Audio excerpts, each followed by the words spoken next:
All right, guys, what's going on? Welcome in. So I'm actually gearing up to watch this Cardinals New York Jets matchup. Actually, pretty interested to see how this offense looks with Joe Flacco at the helm because him and Darnold are just so different as far as skill sets go. Darnold's a mobile guy who's excels more in the short passing game, kind of getting the ball out quickly to his first couple reads. Where Joe Flacco's a guy who will stand in the pocket. He's not going to escape. Doesn't really have the ability to do that.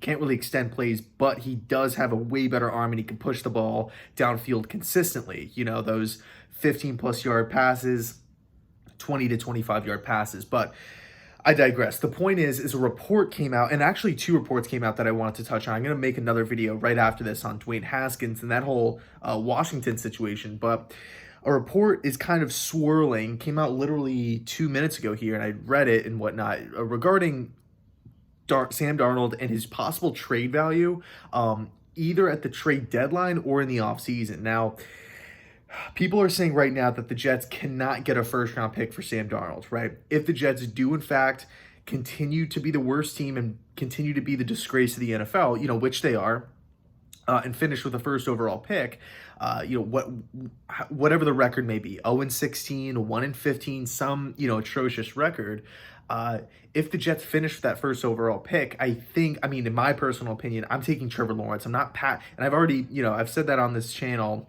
a couple times, but I actually did a really long video on Trevor Lawrence, or Sam Darnold. What should the Jets do if if the Jets do finish as the worst team in the league? And I'm taking Lawrence, So I know, and by the way, I know that's not a popular opinion and not many people are saying that at all.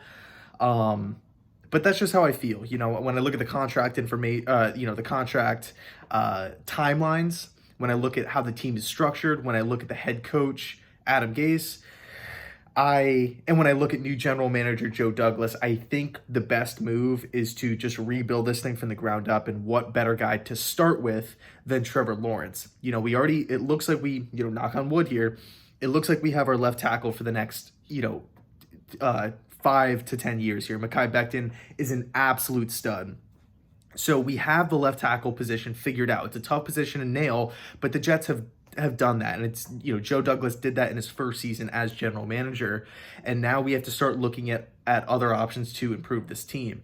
But again, I digress. The point is that the gist of the article or the report was that the Jets cannot, or the Jets fear that they're not going to be able to get a first round pick in return for Sam Darnold. And, if I was another team, I personally would not give up a first round pick for Darnold. If I'm a team like Jacksonville or the Pittsburgh Steelers or Chicago, I don't think he warrants that first round pick price tag. I really don't. And I know it sucks for Jets fan, for us out there, because hey, the better the pick, the better the draft, player should theoretically be.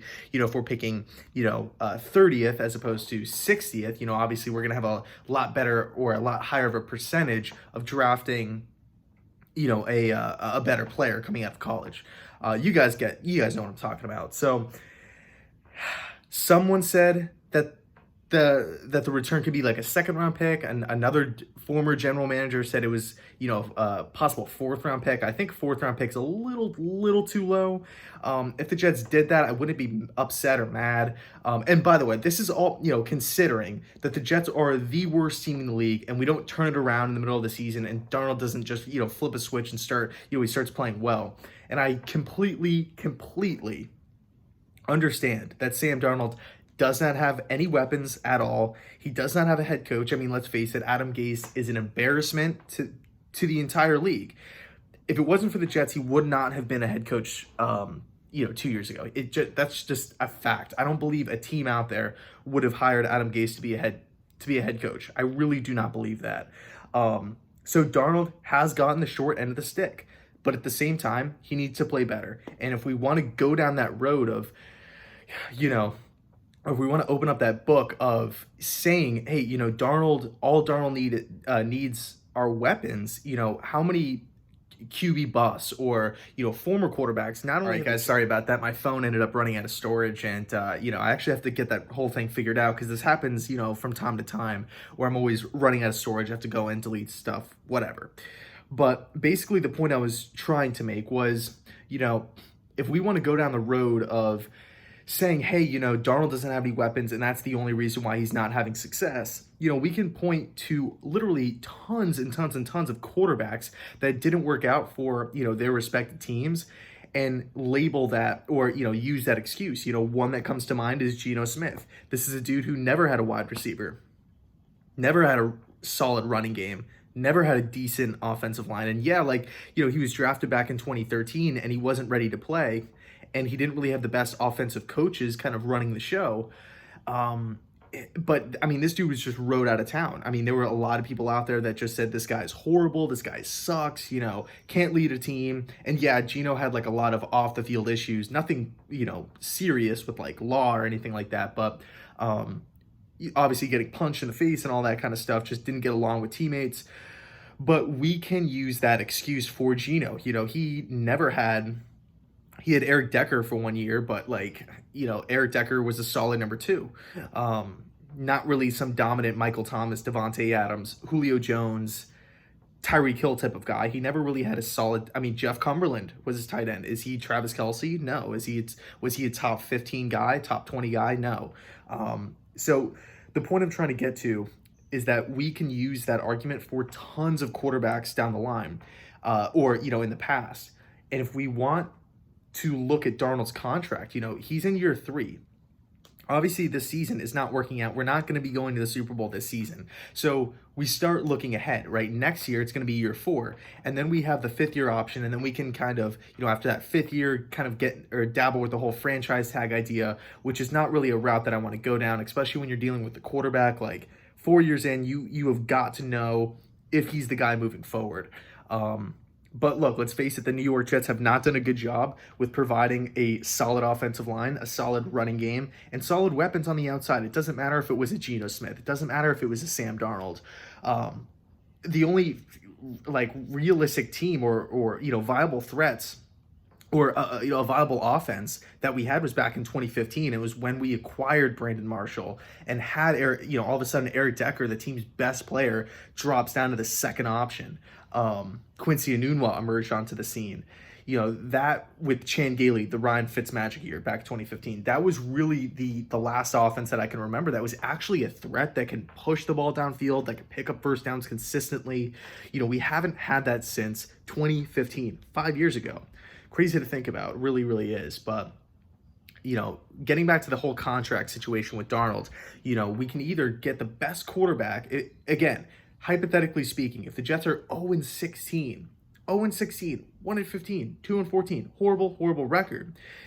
If the Jets are sitting there at spot number 1, would you rather, as a general manager, I'm trying to put myself into the shoes of Joe Douglas, would you rather get the best quarterback prospect, arguably ever, on a brand new, fresh contract, and start this thing from the ground up with your future left tackle and your future at the quarterback position with Becton and Lawrence? Or would you rather stick with Sam Darnold, draft another offensive lineman, draft an outside linebacker, draft a wide receiver? Tons. By the way, there's tons of wide receivers in this draft.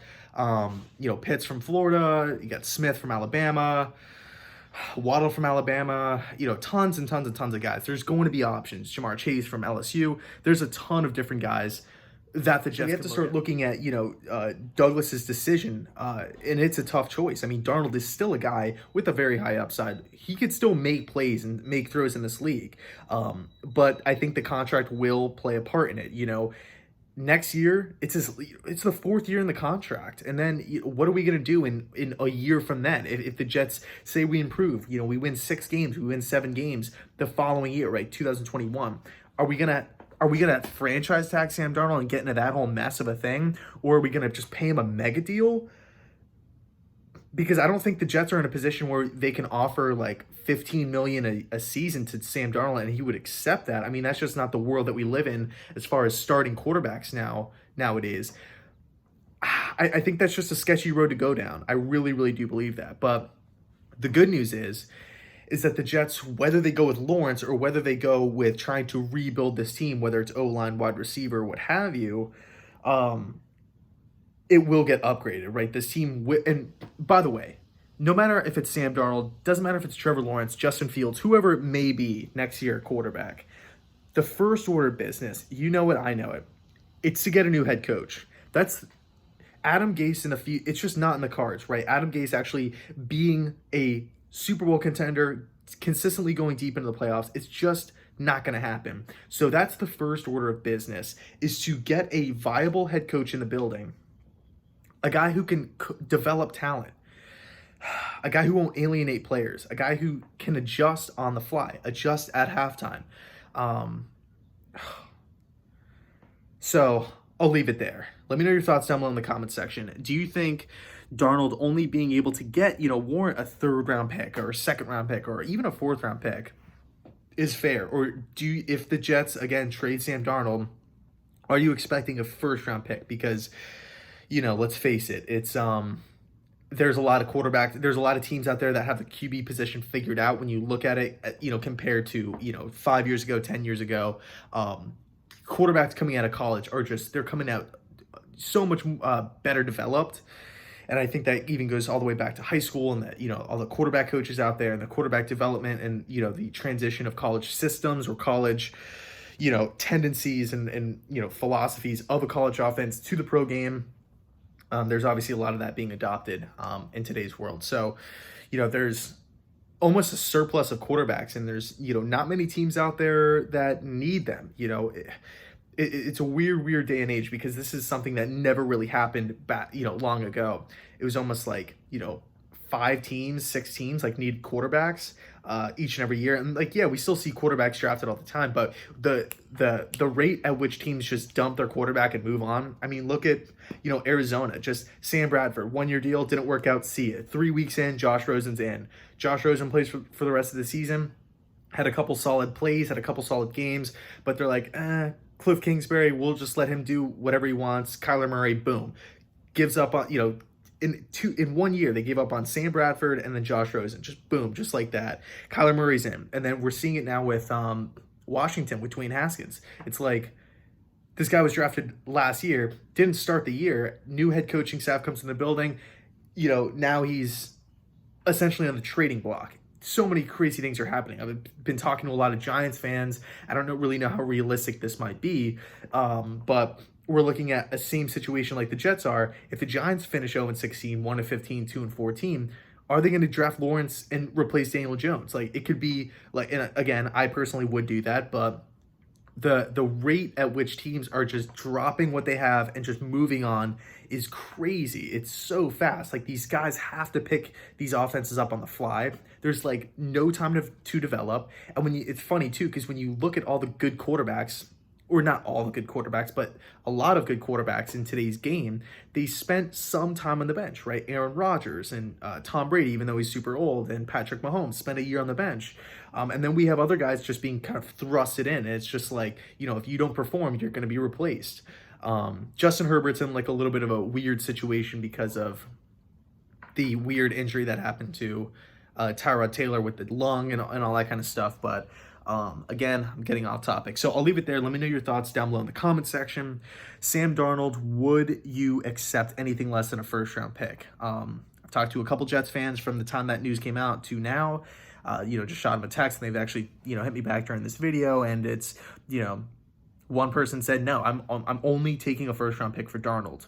And then 2 other people said, I'd take whatever. And then another dude said, a second is fair. So I'll leave it there. Let me know your thoughts. And as always, and by the way, recap will be coming after the game, talking about what happened and all that kind of stuff. So stay tuned for that. And thanks so much for watching, and go Jets.